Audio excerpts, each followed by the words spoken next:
This is Blue Rhodes. Welcome to Trash Talk. I got a comment here from one of my good drummers. You know, they all ain't bad, as Blue Rhodes makes it sound. There's actually been one, and that's really about all I can remember is one that was any good of all the drummers I've ever knew, and that was Dr. Buckner. He was solid as a rock, and he was reliable as the sun coming over the hills. And it was just, the sun setting in the west. Let's put it that way. He was that reliable, that solid, could play anything. I'll tell you, the first time I met Doc Buckner, I was playing with Ben. I don't guess I should say his last name yet until he approves. He probably don't care, though. Ben Hernandez. He's a hell of a good musician. And I think it was me and him and this guy called the Kid. What was his name? He was a little skinny little fella. He was a real good drummer. What was his name? The Kid's all we ever called him. So I can't remember his name. If you remember his name, remind me. I may think of it here in a minute. He was pretty good too. He was more of a jazz type drummer. But Buckner he's solid. He was solid like concrete, like steel, like iron or rock. I mean, he was always on. Didn't matter whether it was a country song, a rock song, or just anything. It didn't matter. And we made a lot of money, just three of us out there playing. We didn't need anybody else. You know, you can't make any money out in them dives if you got over three people. Four at the most, and then you're losing your ass. And there I go cussing again. I'm supposed to be cutting back on this cussing, they tell me. And I'm trying. I'm really trying, but it's hard. But anyway, I was trying to remember that bass player that me and the Doc had there for a minute when Ben wasn't around for whatever reason. You know, Ben was in like 20 bands, and that was always the only problem with Ben, is that he always tried to do too much. To me, I think you need to get on one thing and hammer on that, but he was in like 20 bands. And that made it tough on Red House sometimes. Not really. He never missed but that one gig. We had this big, important gig to me at the yacht club up here because these people had money and they paid us and they took care of us and we played on their yachts and they fed us and they liked us. So that was the important gig to me, but Ben couldn't make that one because he had a wedding to be a DJ at. So he throwed this other guitar player in as bass player. And this guy's a great guitar player. His name's Brock. And I won't say his last name. He was a super nice guy. And but he didn't play bass. It was his first bass gig. And I wasn't crazy about that. I was going to do it, though, but the thing is, we would have these rehearsals. The rehearsals wasn't no more than 30, 40 minutes long, and they must have been a 80-mile trip for me just to run down there and rehearse for 30 minutes. So I wasn't crazy about it. I did it a lot. I didn't complain. I complained one time, and that was the end of the band right there. One time, I made a statement. We was all sitting around in Ben's house. They was playing video games. I was sitting there sick. I was having health problems. Blue Rhodes is older than these guys. He must have 10 or 20 years on them boys. And no telling how many miles, you know, so they don't realize all that. But Blue Rhodes was sick anyway, and he was sick a lot, as a matter of fact. And he drove down there, and he made a stupid statement. I said, me being Blue Rhodes, I said I wasn't going to sing anything or something that day because I was going to get hung with all the singing, and I didn't like that. I didn't want to sing, but, you know, I didn't want to sing every damn song. I used to do that, and then Ben had came in, and he took half the songs, and I done got used to singing half the songs, and I just didn't know how it was going to go with Brock on the bass and me carrying all the vocals and nothing but a 30-minute rehearsal there that never happened. But that's because I made a stupid statement that I wasn't going to sing anything. And I didn't mean it, people. I just say stupid shit like that. I would have sung all night. And the doc knows it. And they know I never failed to show up for a gig and never failed to do my best. And they don't realize most of the time I was standing there with ungodly hemorrhoids for the last few years of my gigs over there. And that was torture. It was torture. Luckily, I'm past most of that, but that was torture. I'd have to drive down there, you know, all them miles of hemorrhoids just killing Blue Roads and getting beat down there and carrying that big old damn stupid Marshall amp around. I done sold my Fender and I was stuck with a big old Marshall. I had to drag that thing around. Anyway, all this leads up to I was thinking about this bass player that stood in for Ben sometime. Wasn't Brock. Brock's a great guitar player. And can't remember his name, Doc. He was a great guy. I liked him. He had just such a great attitude. But I couldn't take it anymore. He was driving me crazy because every time I'd go to a solo, he'd go with me on the bass. And I mean, this went on for I don't know how many gigs and how many times before I finally cracked and just had to say something to him about it. I mean, we had one good tune, Folsom Prison Blues. He'd do a bass walking line there, and boy, it would work. But it didn't work on everything else. Like Mustang Sally or whatever, I just needed a solid root to build on, and he just went all over the place with me. But he was a great guy. I can't remember his name. Was it Dave or Dan or Butch would know, or the doctor would know. Anyway, that's what got me going this segment of Trash Talk. It's not really trash talk. I'm just giving you the facts of what went down in some of the groups. And that was Red House. Red House had so many different personnel changes over the years. I mean, so many. It originally started out with Red Nuts and me and Grandpa and Willie, I think. Or was it Crankenstein? Yeah, it must have been Crankenstein. It wasn't Grandpa. I don't remember all that, you know, every detail of everything and every gig, but I remember a lot. And that was a big disappointment that day. We lost those gigs at the Yacht Club. We were going to be the house band down there at the Yacht Club. And to me, that was a good gig. That's something I wanted to do because it was close to me. And they took good care of you.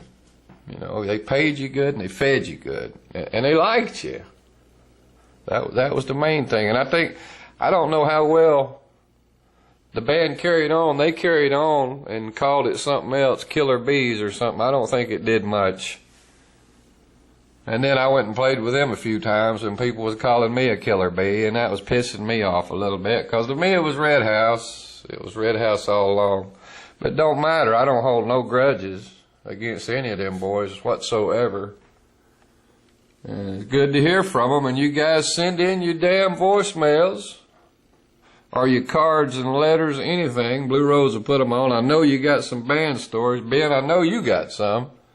You got some gooders.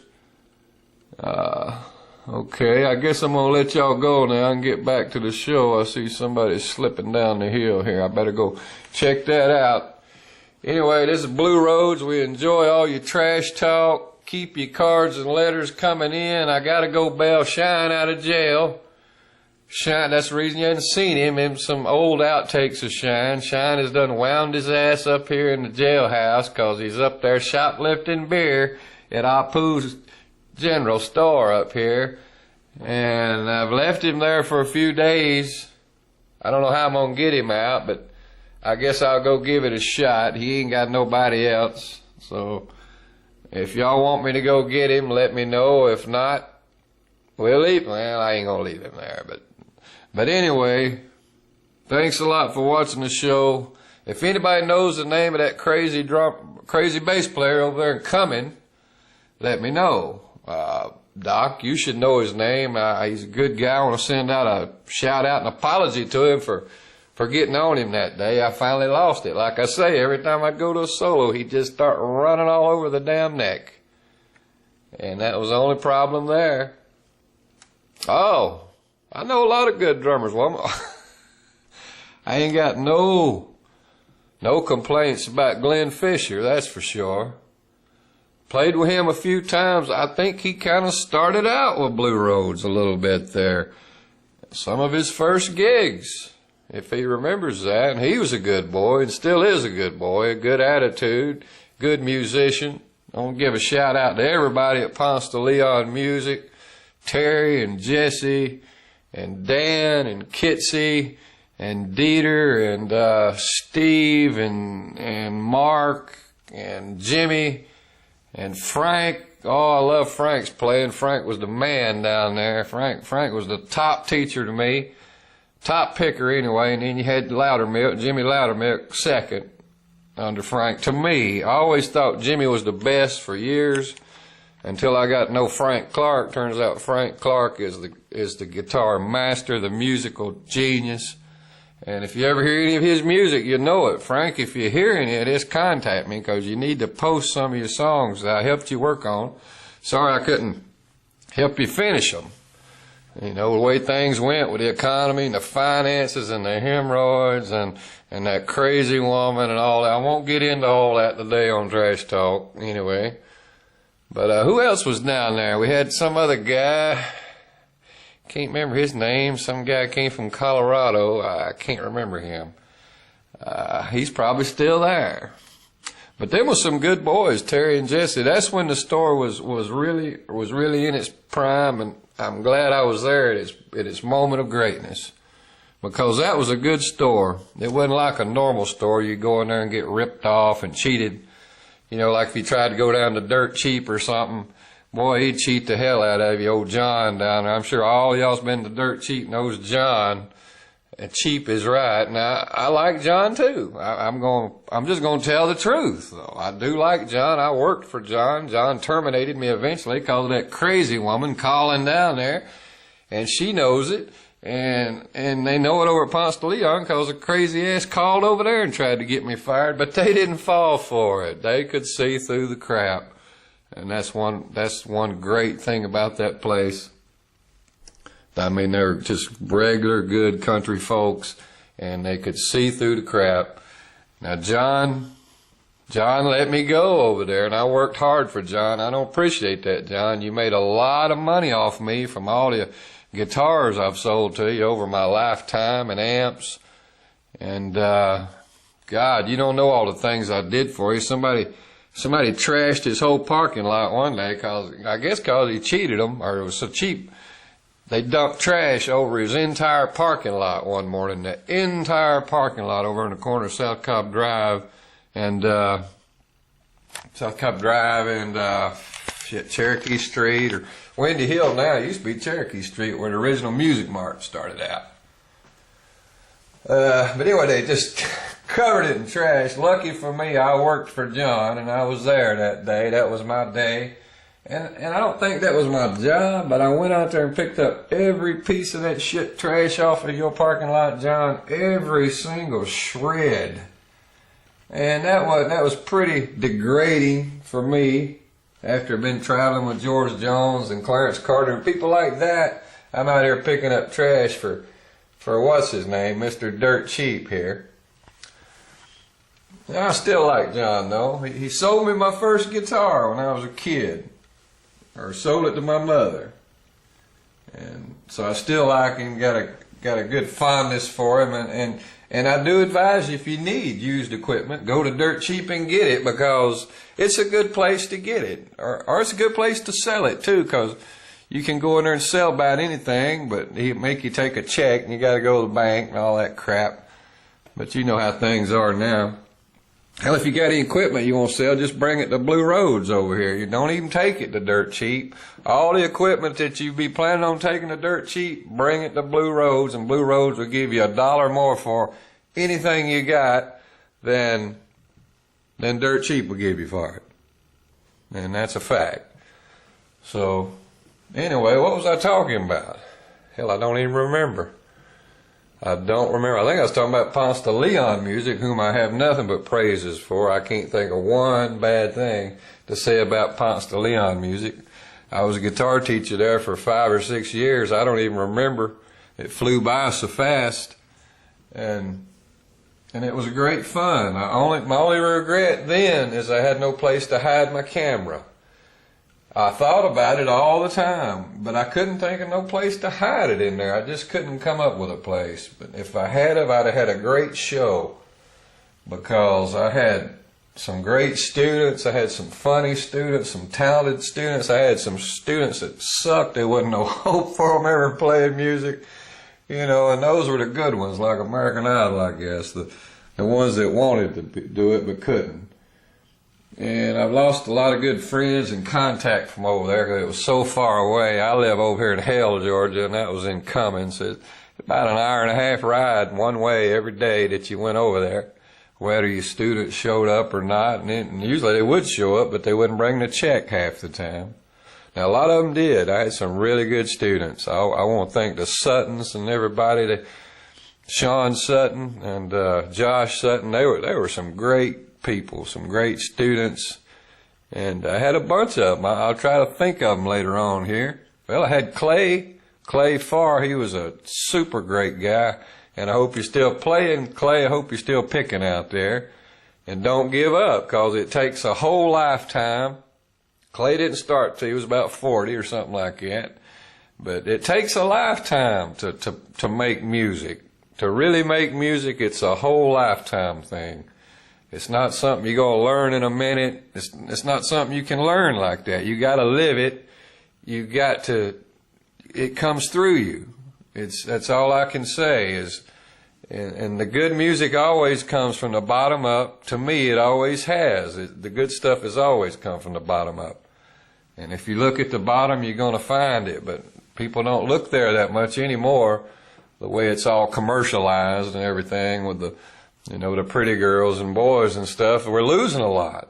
I know we have lost a lot in country music, and I'm not knocking any music style. I like it all, but we've lost a lot in country music because of the record companies and their assembly line process for recording songs.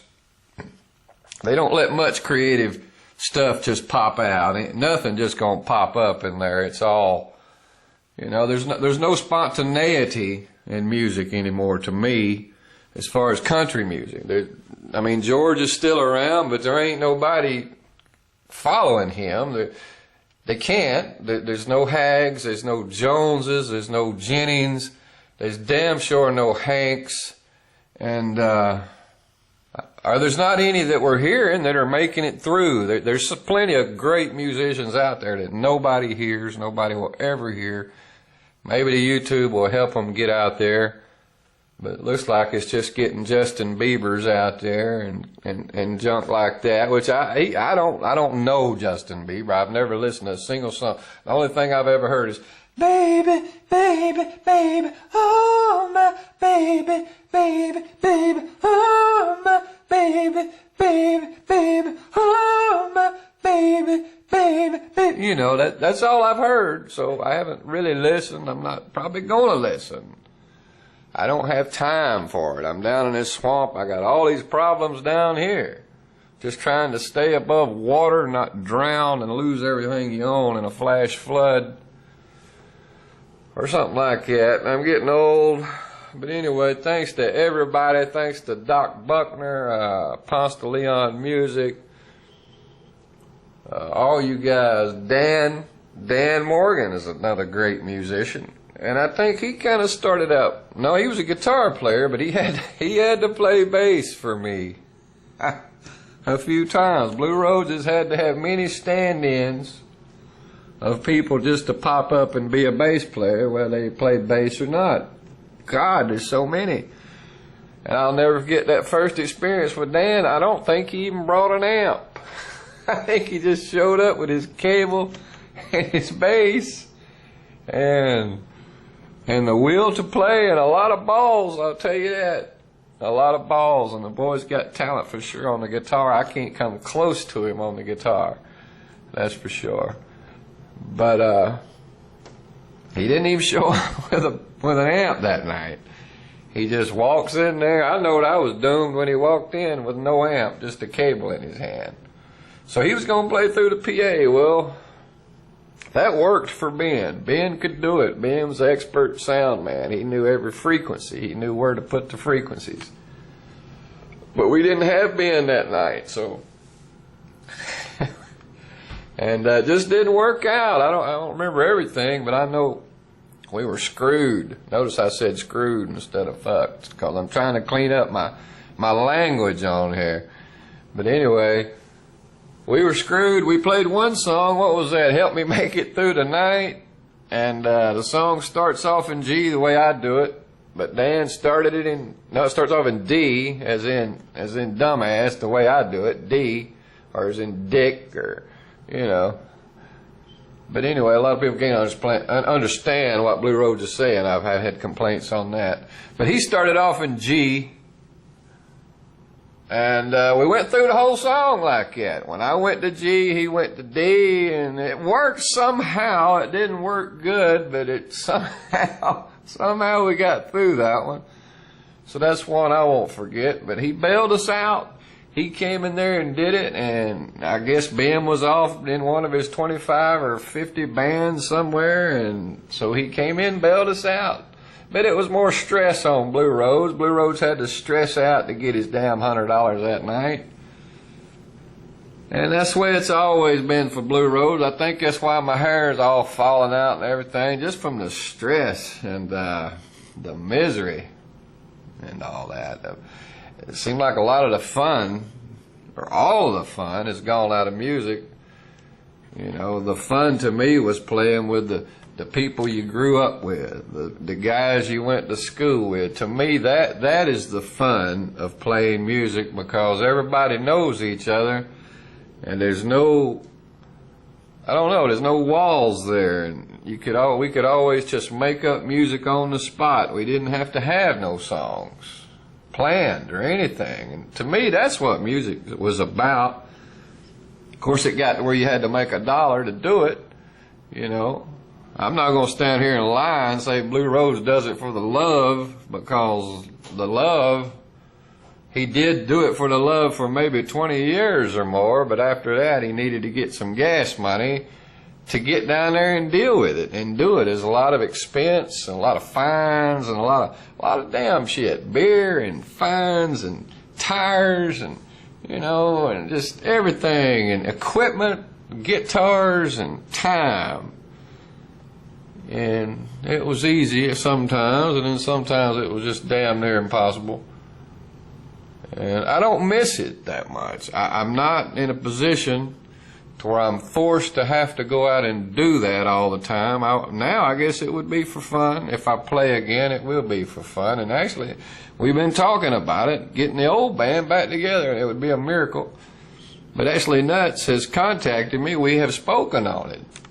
And I never would have dreamed it, but it could happen. I've spoken with Cooley. And me and Cooley have actually said we were going to try to reform the Mulls, which was, I think, the second band I was ever in, but was the first really for those boys from the neighborhood. Oh, I had everybody in the neighborhood in there. I had Tater and Cooley. Shine was in that one. Grandpa. And Nuts. And, damn, we recorded some stuff way back in the early 80s that was pretty good. But, you know, it takes more than just being pretty good to get anywhere in the music business. It takes money, it takes connections, it takes ambition, it takes luck, it takes everything, and then some. And it takes every band member pulling and pushing pulling his weight and doing everything possible. I never had that. I've never been in a band like that. If I had a band, I wouldn't be standing here whining this Blue Roads bullshit, 65 Chevrolet School Bus trash talk. I'd be in Hawaii somewhere laying on the beach with two blondes. But didn't go that way. I had opportunities. I even had a record deal and could have went on a tour of Italy, but Red wouldn't go. Red would not go, and it had to be Red because he was on the damn CD. That's who they wanted, was the vocals, the singer. Any sumbitch could have played the guitar or the bass, you would never know it. But the voice, you couldn't get around it. And that was an album I had produced Hard Times 2. I had produced it all myself. I never was in a position where I could stay in a studio and just throw money down the toilet. So I had my own studios. I've had several, and at that time I had a really nice one. It was all 8-track Tascam, reel to reel. I had DBX and all that. It was sounding good at that time, and everything was, I was getting real creative and had time to fool with that stuff at that point in my life. And I worked on Hard Times 2, which I thought was a damn good production. Nobody ever heard it really. Never got out. Never did nothing. But anyway, we had the opportunity. This was after I was already with George Jones. At that time, that's where the connection come through. Like I say, it's not just talent. It's who you know. It's what you know. It's where you go. It's luck and skill. A mixture of it that nobody can put their finger on exactly. But anyway, that's the connection I'd made through a guy named Walter. Walter was a good old boy. He screwed me out of my job with George Jones, though, but what happens, happens. I don't hold a grudge because he had a wife and a kid and I didn't, so that's fine. But he got the job that I had with George Jones, and he kind of just stole it out from under me. But anyway, he had got me hooked up with a record deal with his label. He had already been on the tour. He had some band called Fish Heads and Rice that he was in, and they had toured Italy on this little tour. A couple of bands get together and they go around, and I wanted to go. But Jimmy wouldn't go. Or Nuts. I'm sorry, gave out your name there, but Red wouldn't go. He didn't have no faith in it or no ambition in it. He had him a good job and he was set. And he done put too much time and effort in the job he had, and he just had no confidence, and he would not go. So that was the end right there. After that, it was just some bars and just playing around town and getting drunk. So there wasn't really any more record offers. I did get one offer one time, too, and I should have took it. Now, I can't believe I didn't take it. At this time, I thought I was above it. We got offered a deal with this Resistance Records. God, this was from a bass player I don't think I've even spoke to y'all about. I had no idea. I know in the first show I might have mentioned to y'all, but I didn't elaborate, that the Ku Klux Klan had kind of worked its way in the band. And I'm not into all that.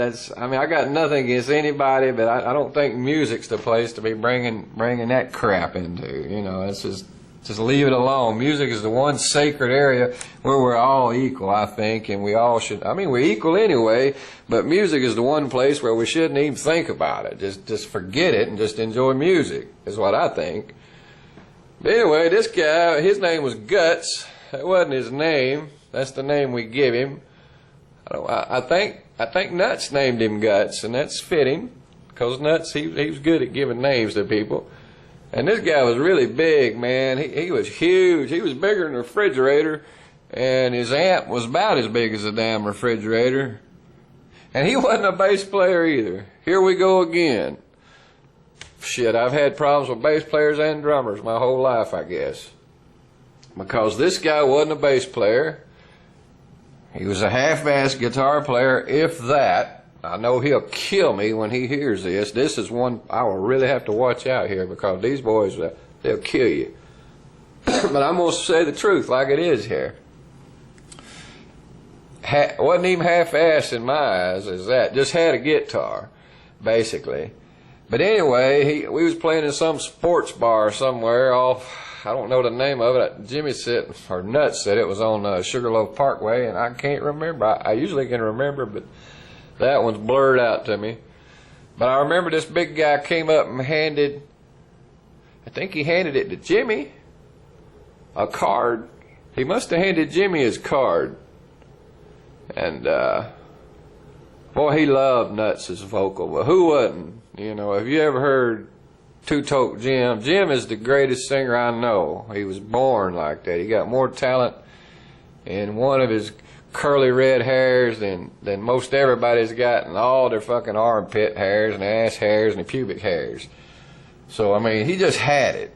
But anyway, and Guts could hear it. It was obvious For one thing, Nuts could sing songs none of the rest of us could sing, or nobody I knew could sing. So that told it all right there. And he had the quality, man. You get him some drinking and get him drunk, oh, he'd rip it out on you. I've heard some performances that people will never get to know about except the lucky folks that was there and heard it. Anyway,